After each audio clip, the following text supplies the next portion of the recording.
This particular amp, 50-watt Dumble, is the 8th Dumble ever made. Wow. And David called me up because David Lindley. This used to belong to David Lindley, and David had number 2 and number 8. Wow. And he speaking of protecting tone, he wasn't going to divulge whether the solo on Mercury Blues was either one. So what year do you think this was made?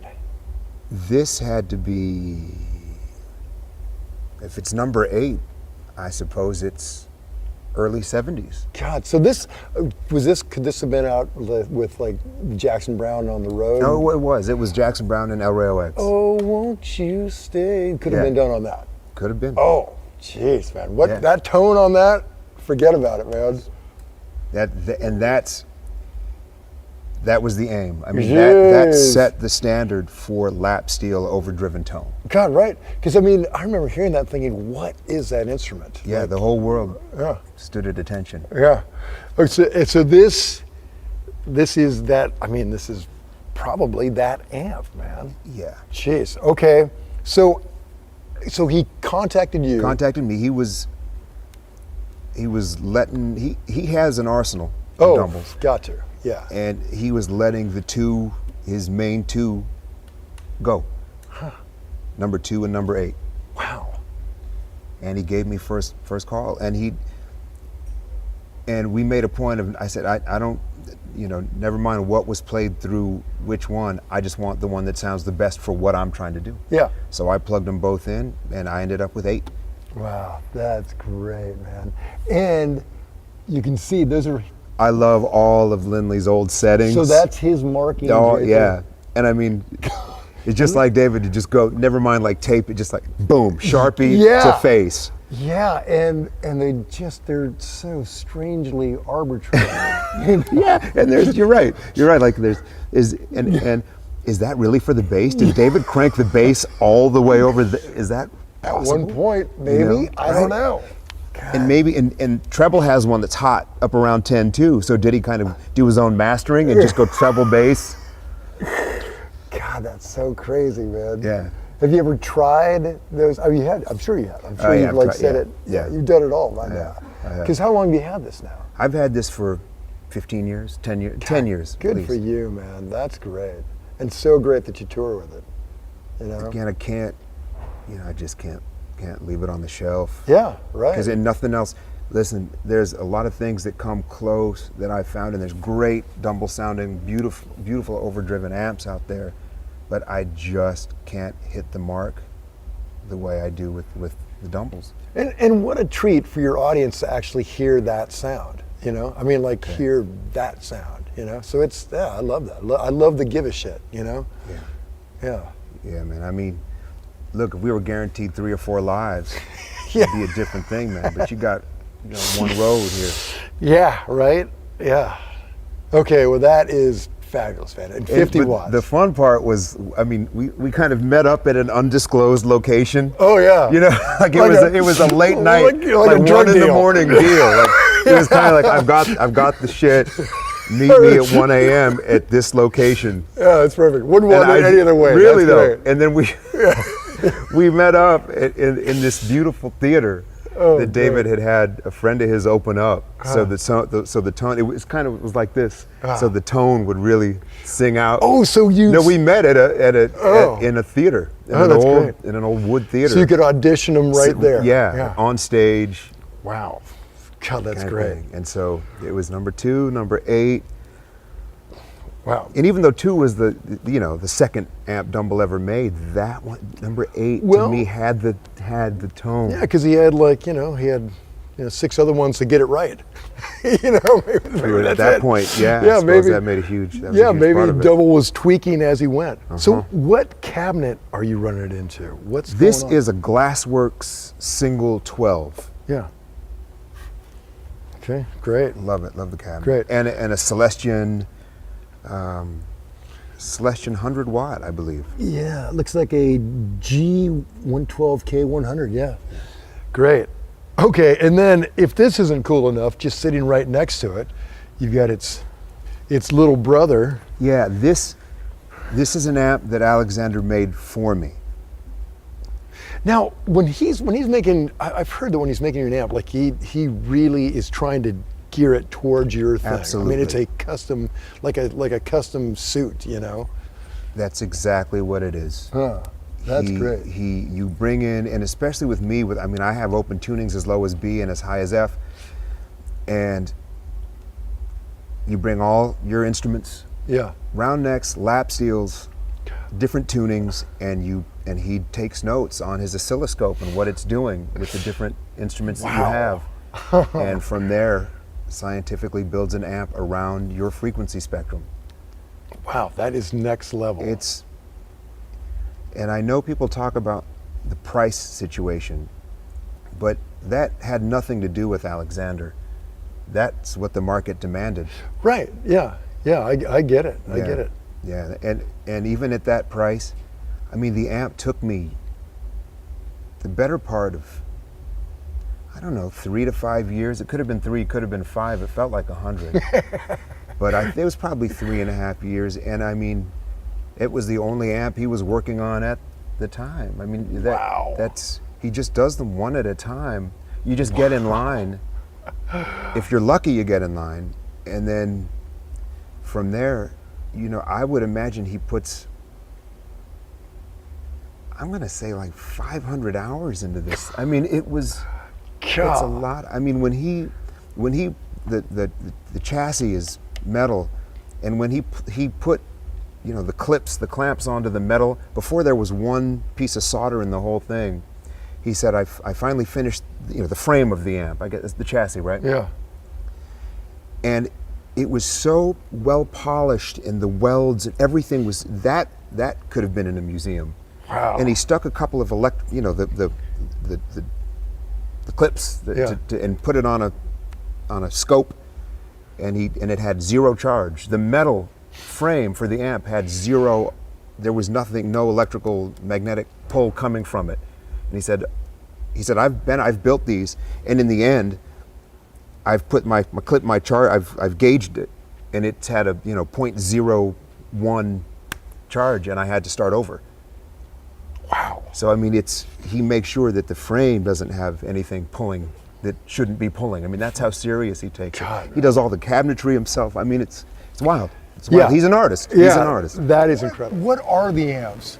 So the Bandmaster 57 reissue Bandmaster, the Okay. Tweed. But there is these were built for him by Alexander Dumble, Oh, but to Fender spec. okay. But he's done it meticulously. So So did Dumble start with the stock Fender amp and then tweak it from there, or did he build it from the ground up? he start with the chassis, and he's wow. built it to the spec, but with old parts and. Wow. So it took a long time, but he's now got. Well, we've had them for a while actually. So he has the main one and a backup. Oh, okay, so he's really just running through one amp Yeah. with a Strat and no pedals That's right. other than a wah-wah. Yes. What- We have to switch for the Leslie. The Leslie comes on a bit like a chorus pedal Yeah. for Wonderful Tonight or Badge or a few songs, but not very much. Wow. And it's all it's in the fingers and controls on the guitar. It's if you put everything up, it's really dirty sound. But he likes the compression of driving the amp, and so he'll roll it back quite a lot. And So without the boost on and the volume down, it's clean. yeah, And then he'll just Yeah. dial it in to Yeah, that yeah, Clapton. yeah. Wow, man. and and the other thing is, which you can see on the amps, is he likes everything set to number 7. Number 7, all the way. Yeah. Did he tell Dumble that? He said, I want sweet spot 7? Yeah. Huh. Yeah. God, that makes your job easy. Yeah. Just That's it. Yeah. I know. Done. Can't complain. Yeah, God. Yeah, so- If that whole myth about not changing strings was true, you'd Yeah. really have it easy. So this is probably my Desert Island amplifier. This is just a regular old deluxe, mid-60s deluxe amp. I got introduced to Alexander Dumble, and I went to his house, and I had this amp back here, Tweed amp, and somebody said, maybe he'll take a look at it. So I wanted to get him to kind of fix it up. When I was at his house, I played one of these that he modified, and it just knocked me out. I mean, it was just the most hi-fi 3D sound I'd ever heard. And I think I sold a kidney to get it. Totally worth it. Which is why I lean a lot. I'm a little crooked now, But it was totally worth it. Not only did he fix that amp, he completely gutted this thing. Did his own. He has a mod, Ultraphonics, I think is what he calls it. He gutted it. He got crazy on it, and it just is magic. It's 3D. Wow. And he changed the speaker out. I think he put a greenback in it. And like a new greenback? Yeah. He uses new tubes too, man. I was chasing old tubes forever, and I was like, "What are you using?" New tubes. It's just his talent level of putting the right cocktail together to make the amp kind of open up and sing. And I think he makes these amps for the individual players' hands too. So it's really cool to walk in there. Walked in with a Gretsch White Penguin. He tuned the amp to my hands, tuned it to that guitar, and when I play that guitar, that's what this amp is supposed to sound like. So. Wow. It's a really cool ability that guy has. He's completely magic. But this has been used on every record. We use it on your records. We use it a lot on Isbell Southeastern, and we use it on pretty much every record I've made since I've got it. I've probably had it for about 8 years now. So. And then these are the two amplifiers. Oh my God, here we go with the hate. Let's start with the brown cabinet. That cabinet used to belong to Christopher Cross. Really? Yeah, and he's a super nice guy. Yeah. He gets typecast for that. Yeah. He's a great musician, great singer, great songwriter, and Eric Johnson played in his band. And Christopher Cross had one hell of a Dumble rig when he was when he was out touring in the '70s and '80s. He had the biggest album imaginable. Yeah, and he's a wonderful guy and a wonderful player. And this is a Dumble built cabinet, probably circa 1980. Wow. His rig. That was his. Well, it's his cabinet. Yeah, his cab. Wow. And it had an EV speaker, and now it has a Celestion. And the bass ports were painted black cardboard cutouts from wrapping paper. Ooh, classy. Ever want to know what you get for all that money, folks? There you go. Yeah. This amp here is a 1980 Overdrive Special. Wow. That has a Celestion 85-watt speaker. These are the ones that we used in the Twins, the JB ones. And originally came with an EV, sounded awful. Sure. The amp sounded awful with the EV. I was like, I didn't want my money back. Put a Celestion in it, it sounds great. Huh. And it has this, I don't know, it's like a spa or a shower stall for your microphone. It's like a built-in. I don't know what these things do. I don't know why. I don't care. It just looks fancy. Yeah, Very fancy. It looks expensive. It's just this what an arch with some foam in it, and it looks expensive. Yeah. Anyway, that's probably what they're using out the front. This amp here is black suede 1984. Wow. 50 watt. Both of these are 50 watt overdrive specials. I've gone back and forth with the 50s and the 100s. I like the 50 watters. They do something different. I like them. And this. And you said that's your Celestion as well? They're both they're all Celestions. We had mismatched EVs. Blah. Finally, we just put all the speakers in. And that's the classic Dumble look with the Vox grill and the black face. And that's mic'd too. I don't know who's listening to that. I'm not. I hope they are. I don't care.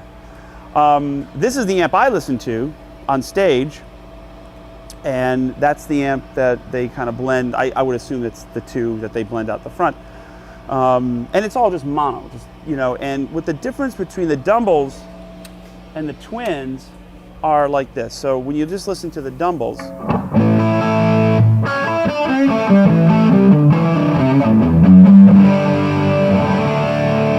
they're kind of tubby, and they kind of have this really nice low-mid articulation to them. Yeah.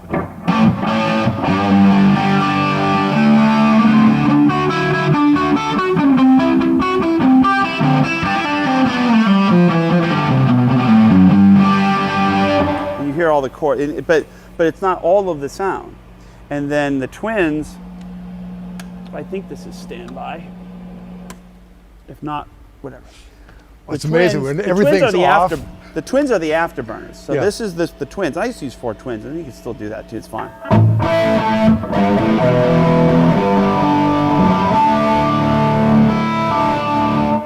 afterburners. And I'm giving away my secret because you can now hear you really hear the chorus. Wow. So then you put it all together and you blend the two out the front. And what it is if you look at a 31 band EQ, it covering all that hump, that low mid and it rolls off at the top and it rolls off at the bottom. And that's where the big thick guitar sound lies. It's not in the extremes. It's not in the super lows and super highs. Like super lows, kick drum, whales communicate in those frequencies. Right. Super high, birds, cymbals. Yeah. So what you want to do is you want to be in a specific range. Yeah.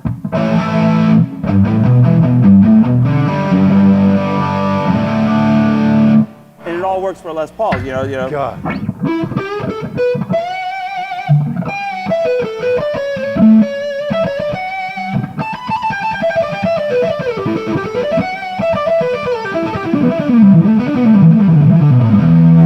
So you get the articulation on the front pickup and you get the blend in the middle, you know. And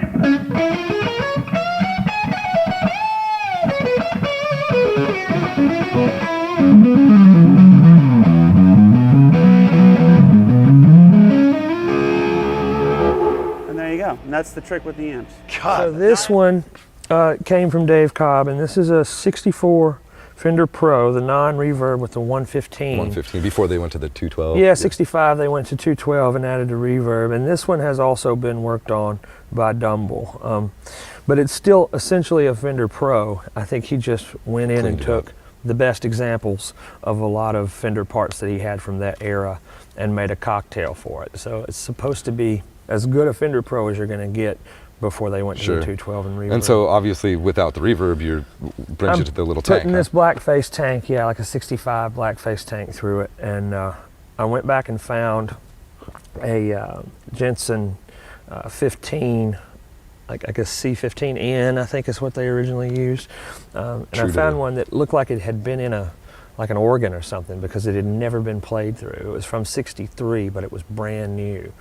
And so my guy at Carter, he put the speaker in there, and he said, you're going to have to play this for 24, 25 hours to get it broken in. Yeah. Even though I'm surprised it didn't just crumble if it had never been played. Somebody had it in just the right humidity or something. And what are the chances? That's awesome. He said it's been screwed into a cabinet, but it doesn't look like a note has ever gone through the speaker. And I got it for like $140 on eBay. Killer. So now it's pretty much back to stock, except for the stuff that Dumble did, and I really like it. It's starting to get warmer, the speaker, and of course you get up to 6, 7, 8, and it sounds really good. Breaking up a little bit, yeah. It's about 35 watts, so they're pretty loud amps, Guess so.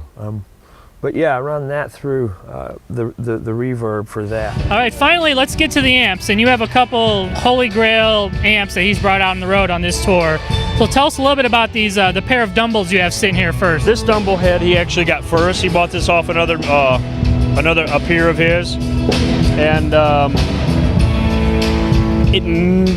it's amazing sounding amp, and it just it's not, how Dumbles are so specific. Each one, they were made for whoever the original consumer was, was voiced for them. This one was voiced for something with a little bit more bottom end,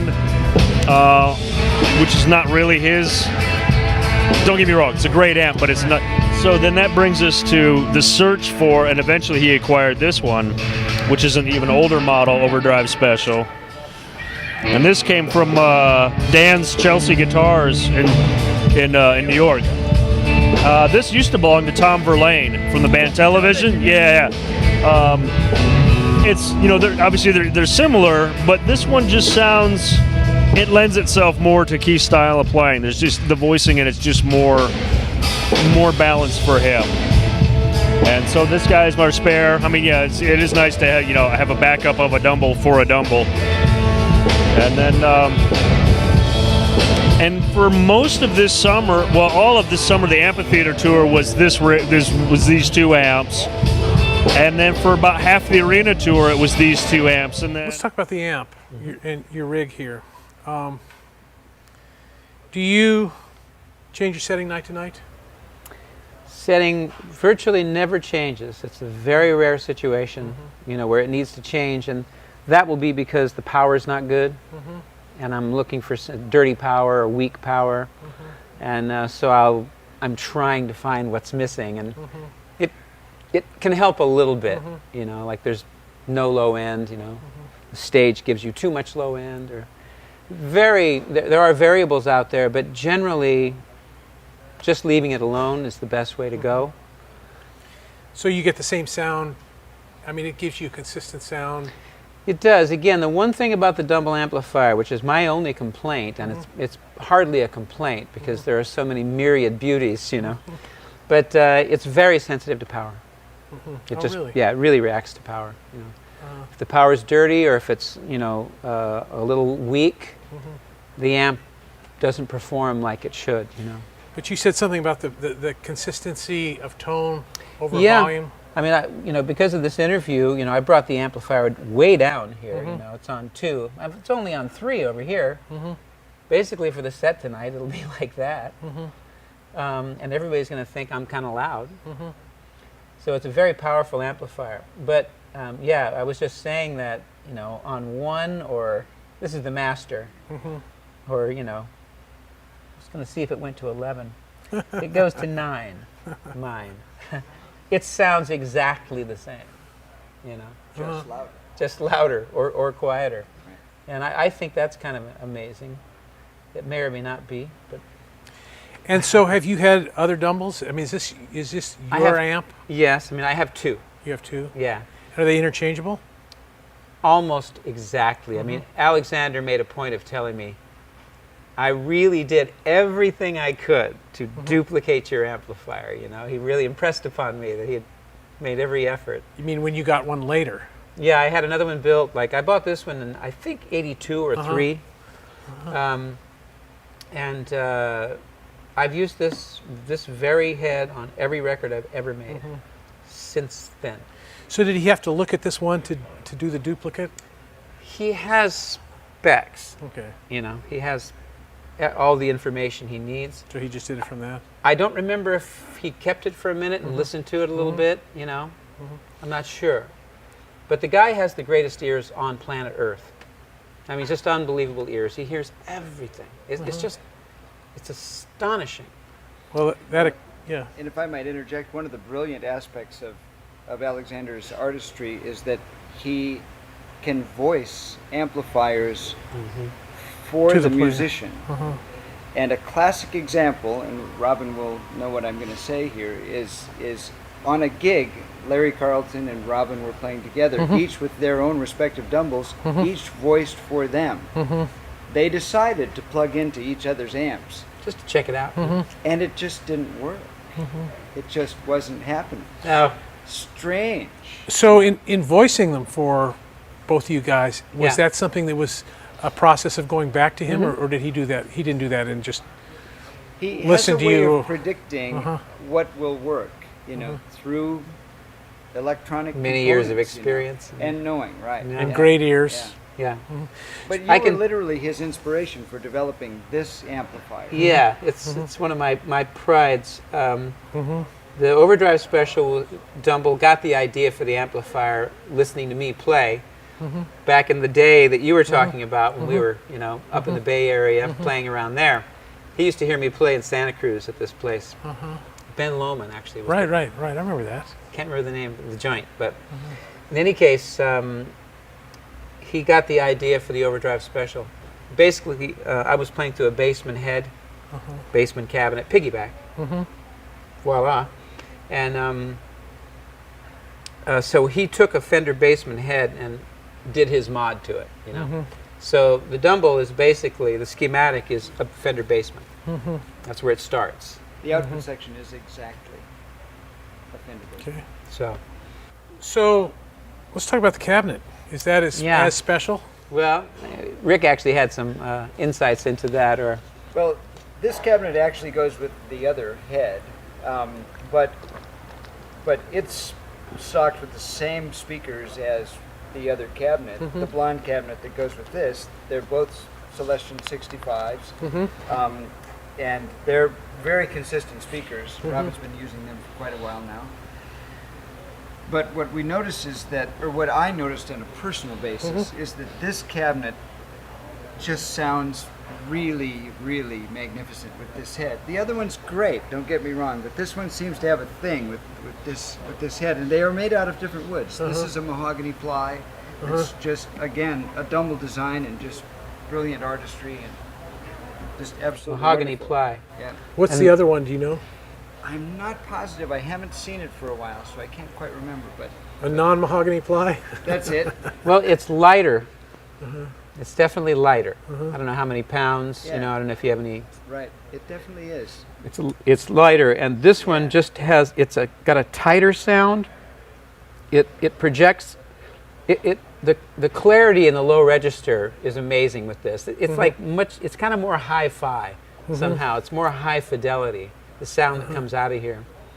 And the other one is clear too, but I kind of like it more generally because it's a little more lo-fi for that very reason. But what happens with this is just incredible.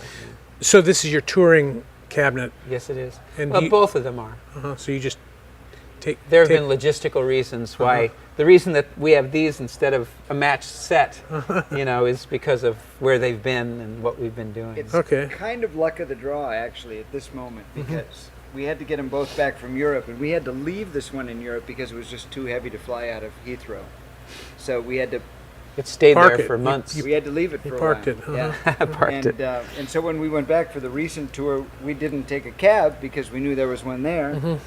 And then so, upon coming back to Nashville, we had to have things sent right here. So I just had Rocket Cargo send it all here. And so that's why this is like it is. As it is. So it's just a different night, different sound. That's it. Something to play Pretty with. much the same sound. Just a little more, as I say, high fidelity here. It's a 100-watt head. It switches to 50 watts. I never use the 50, ever. And a quick note on power and voltage, we carry a Variac as often as we can, so we can provide 122 volts of power because that's when this amp is happiest. But always power is different everywhere we go. If you record in the Valley, it's dirty power. You can hear it on recordings. You can just hear it. It's odd, you know, throughout. Big time. But just as a quick note. Hey, Dumble overdrive reverbs. So you say no more, right? Yeah, and so these are not backups. You're running actually. Switching between the two. Yes, correct. Wow. During the show, depending on the song, depending on the venue. Sometimes it's all up to the player. It's not, and I don't do any of the switching of amps back here. That's all out on stage. Oh. So how loud is it? It's pretty darn loud.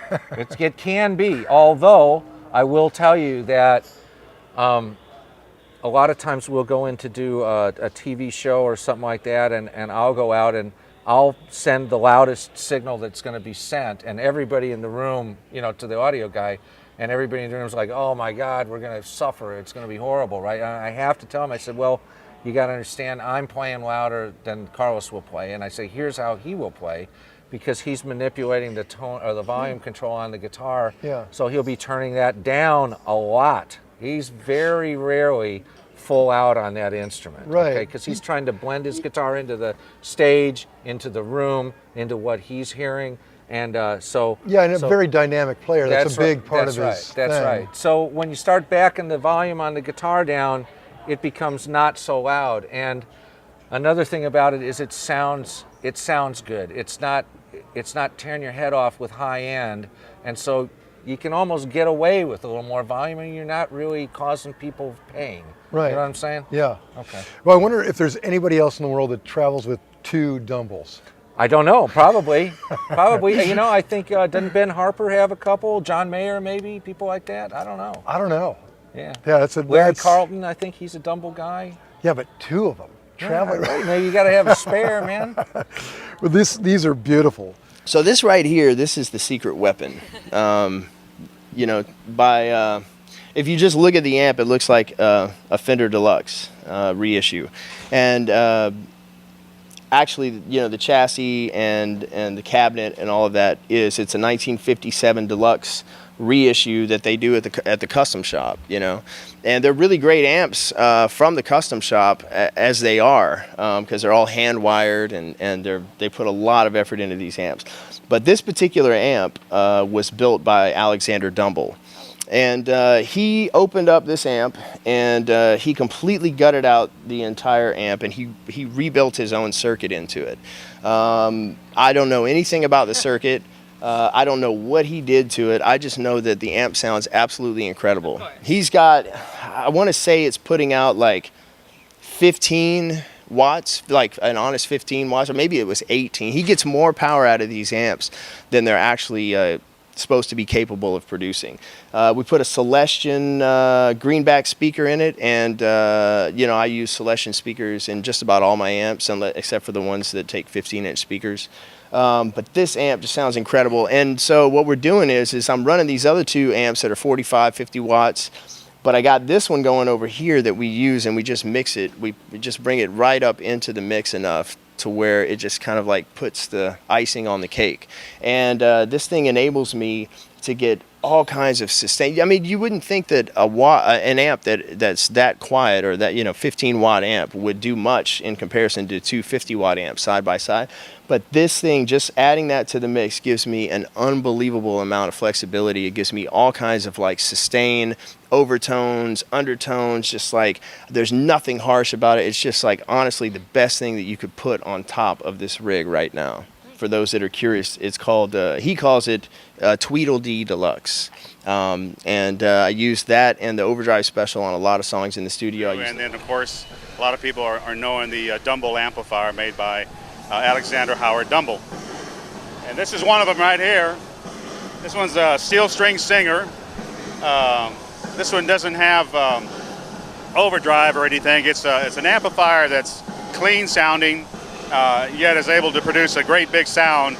Alexander did make a whole lot of these here. I can't tell you exactly how many, but these are such strong amplifiers. Stevie Ray Vaughan used them. Bonnie Raitt used them. A lot of artists back then were using these amplifiers. And if you wanted to call it a boutique amplifier, I guess you could, but to me it was just a Dumble amp. One of the best amplifiers made in the world today, in my opinion.